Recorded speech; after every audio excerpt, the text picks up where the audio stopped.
वासुदेवसुतं देवा कंसचाणूरमर्दनं देवकी परमानन्दं कृष्णं वन्दे जगद्गुरुम्। श्री सरस्वते नमः। श्री गणेशाय नमः। मित्रों, आप तो प्रबुद्ध श्रोता हैं। आपका मेरे इस चैनल में बहुत स्वागत है। आज हम आपको यह बताएंगे कि तर्पण से क्या लाभ है। मनुष्य के जीवन में तर्पण किस प्रकार लाभ पहुंचाता है, उससे हमको क्या मिलता है और पितरों को तर्पण क्यों किया जाता है, इसकी चर्चा हम आपके सामने आज करेंगे। तो पितरों का तर्पण करने से शास्त्र कहते हैं, धर्म पितरम वृत्ति ज्ञानम कुदृष्टि न श्रेयतम विद्वानं युचकुल मूल्ये सरस्वतीं विद्यतिम् इदं सरस्वतीं विद्यतिमिदम्।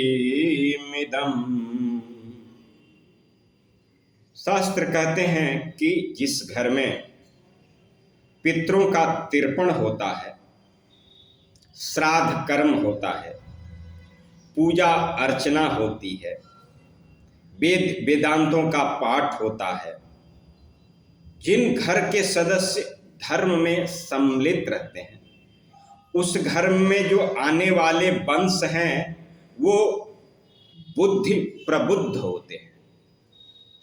उनके यहाँ जो कुदृष्टि बिलोकने वाले लोग होते हैं, उनकी कुदृष्टि उन पर नहीं पड़ती। शास्त्र ऐसा कहते हैं।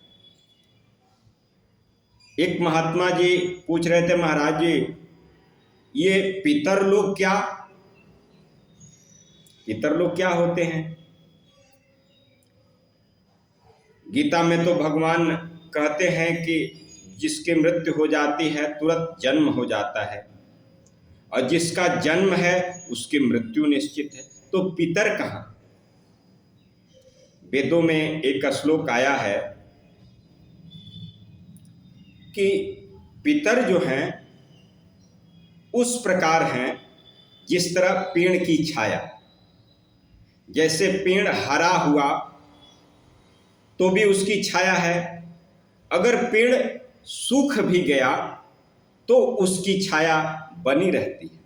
जब तक पेड़ खड़ा है, जब तक उसको पूजा जा रहा है, जब तक उसमें श्रद्धा रखी जा रही है, तब तक उसकी छाया इस धराधाम पर विद्यमान है। कहा पितरम तेन भुक्त्वा ज्ञानम बुद्धि वर्धते।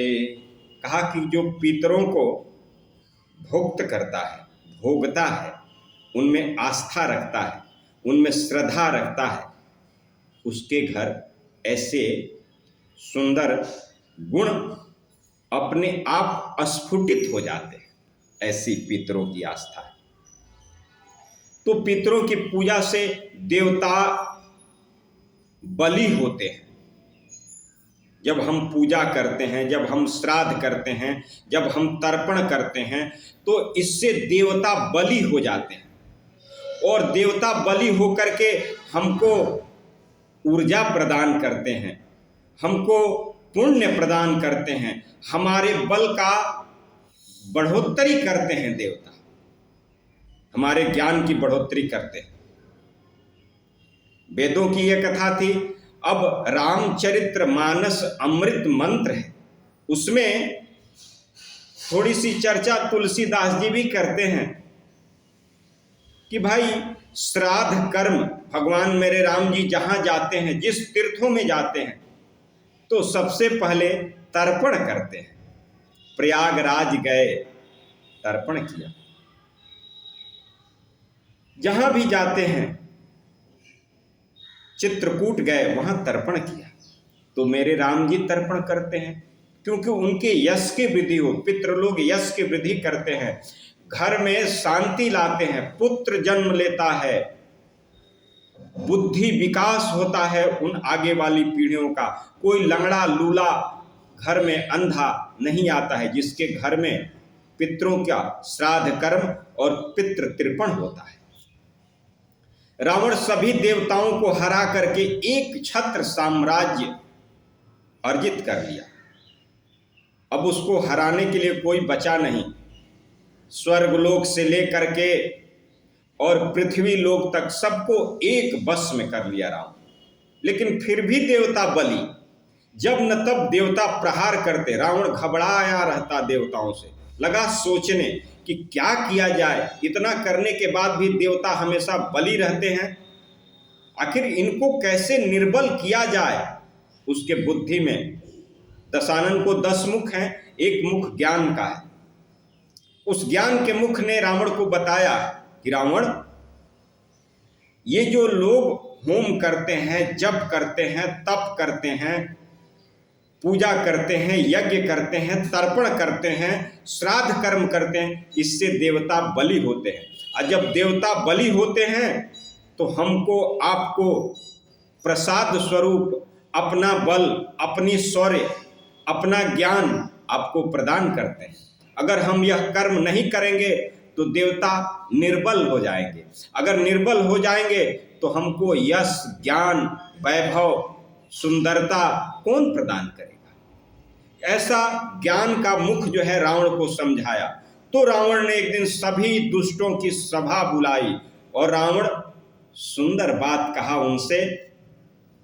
प्रातः स्मरणीय गोस्वामी जी लिखते हैं कि सुनहु सकल रज निश्चर जूथा, हमरे बैरी विविध बरू था। सुनहु सकल रज निश्चर जूथा, हमरे बैरी विविध बरूथा। बरूथा माने देवता। रावण एक दिन अपनी सभी संगियों की सभा बुलाई और कहा, हे सेवकों, हे राक्षसों, हे युद्धवीरों, सुनो, हमारे दुश्मन सभी देवता हैं। एक देवता नहीं, सभी देवता, अग्निदेव, वरुण देव, जल देव, सारे देवता हमारे दुश्मन हैं। तो भाई उनसे लड़ाई हम जीत नहीं पा रहे हैं पूर्णतः। तुम सब एक काम करो, देखो ये कितने चालाक हैं कि तुम सब, कहा कि तेसन मुख अरे नहीं करही लड़ाई, तेसन मुख नहीं करही लड़ाई, देखी सकल रिपु जाई पराई, देखी सकल रिपु जाई पराई। रावण ने कहा कि हमको देख करके, हम सभी को देख करके वो सन्मुख लड़ाई नहीं करते हैं। जब हम लोग को बलि देखते हैं तो भाग जाते हैं, और जब हम लोग थोड़ा निर्बल होते हैं तो आके लड़ने लगते हैं। अरे भाई, उनके मारने का एक ही उपाय है। क्या है? तिनकर मरना अरे एक विधि होई, कहूँ बुझाई सुनहु सब तो ही। कहा कि उनका मरण एक ही विधि से हो सकता है। अगर हम इसका पूर्णतः पालन कर लेते हैं तो सब देवताओं का मरण हो जाएगा। कैसे होगा भाई?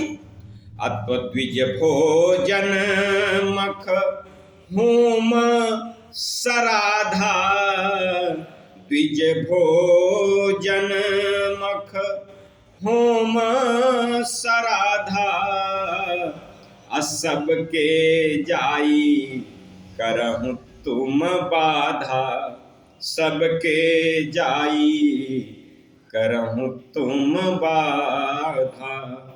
प्रातः स्मरणीय गोस्वामी तुलसीदास जी लिखते हैं कि रावण ने कहा कि देवताओं का मारने का एक ही उपाय है कि सभी राक्षस जाएं और ब्राह्मणों का भोजन बंद करवा दें। और क्या बंद करवाएं?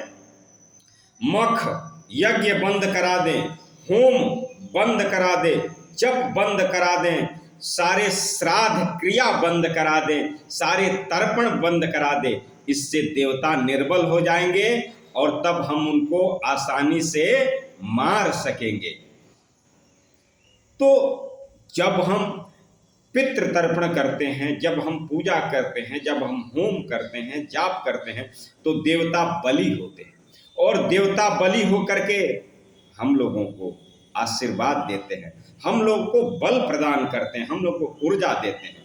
तो तर्पण क्या, यह विधि है। आज से ये पितृपक्ष चालू हो गया है, सभी को तर्पण करना चाहिए। अरे जब भोजन आप बंद नहीं कर सकते तो पूजा तर्पण कैसे बंद कर सकते हैं? कम से कम इन 2 सप्ताहों में निश्चित रूप से तर्पण करनी चाहिए। आप तर्पण की विधि से भी कर सकते हैं, वैसे भी मन से अपने पूर्वजों को, अपने पितरों को याद करके उनमें श्रद्धा रख सकते हैं।